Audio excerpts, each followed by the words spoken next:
ফজরের নামাজে অভ্যস্ত হন। আল্লাহর কসম বন্ধু, ফজরের নামাজ যে পড়বে না সে ইমাম মাহদিকে খুঁজে পাবে না, সে দাজ্জালের অন্তর্ভুক্ত হবে। এটা হাদিস। মাহদি পাবে না, দাজ্জালের অন্তর্ভুক্ত হবে।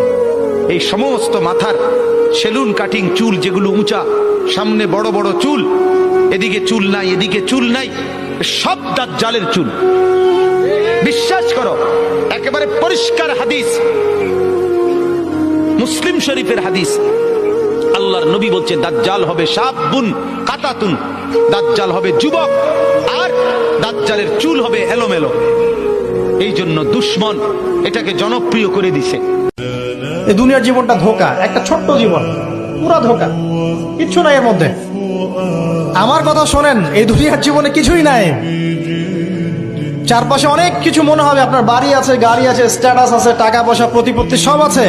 আদতে আপনি একা, আদতে আপনাকে একাই কবরে যাওয়া লাগবে, একাই আল্লাহর সাথে হিসেব নিকাশ দিতে হবে, কেউ নাই সাথে।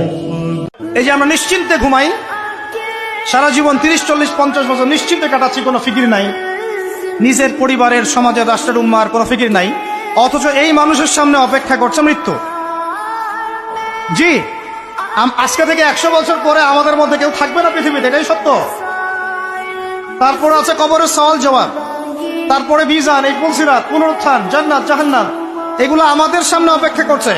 আর সেই মানুষ নিশ্চিন্তে বসে বসে মেয়ের সাথে টাঙ্কি মারে। সেই মানুষ বাইক নিয়ে একটা মেয়েকে নিয়ে ঘুরছে, সেই মেয়ে একটা ছেলের সাথে চটপটি ফুচকা খায়। সেই লোক আল্লাহর বিধানকে সরাই দিয়ে শয়তানের বিধান চালু করা শুরু করল। সেই ব্যক্তি সুদ খাচ্ছে, সেই ব্যক্তি ট্রান্সজেন্ডার এই মতবাদ প্রমোট করতেছে। হ্যাঁ, সেই ব্যক্তি শিক্ষার মধ্যে ইসলাম বিদ্বেষী বিষয় ঢুকাই দিল। যখনই আপনার সামনে মুহাম্মদ নামটা উচ্চারিত হবে, কমপক্ষে সাল্লাল্লাহু আলাইহি ওয়াসাল্লাম অবশ্যই পড়বেন। একবার দরুদ শরীফ পড়লে 10টা নেকি হয়, 10টা গুনাহ মাফ হয়ে যায়।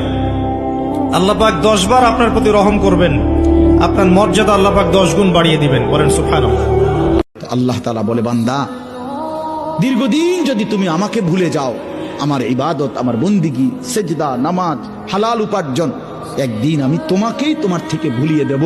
তুমি নিজের পরিচয় ভুলে যাবা, নিজের পরিণতি ভুলে যাইবা।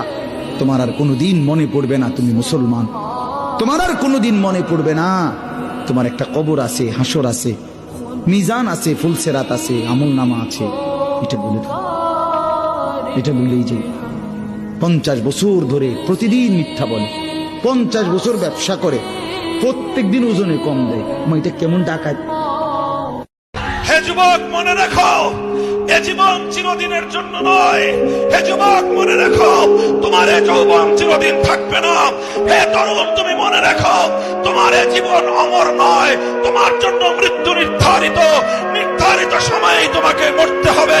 তুমি সিদ্ধান্ত গ্রহণ করো, মৃত্যুর সময়ে ভীরু কাপুরুষের মতো জালিমের সামনে মাথা নত করে মরবে, না বীর পুরুষের মতো আল্লাহর দ্বীনের ঝান্ডা সমুন্নত করে শাহাদাতের মৃত্যুকে আলিঙ্গন করবে। আল্লাহ পাক তওবা করার জন্য কালিমা শিখিয়ে দিয়েছেন। সুবহানাল্লাহ। সূরা আরাফে আছে, রব্বানা যালামনা আনফুসানা ওয়া ইল্লাম তাগফির লানা ওয়া তারহামনা লানাকুনান্না মিনাল খাসিরিন। এই দোয়া কে শিখিয়ে দিয়েছেন?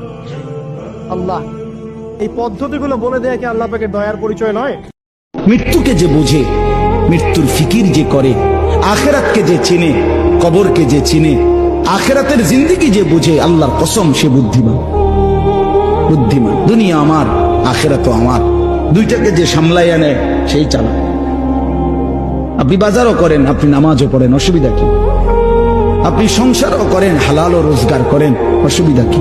একটা সামান্য মশার কামড় সহ্য করতে পারো না, একটা মশা কানের কাছ দিয়ে গেলে তোমার ঘুম ভাঙ্গা যায়।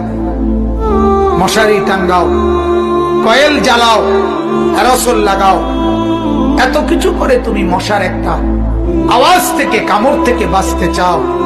হায় আল্লাহর বান্দা, তো বছরের পর বছর, শত শত বছর কবরের মধ্যে এই পোকামাকড়ের ঘরে কেমনে থাকো?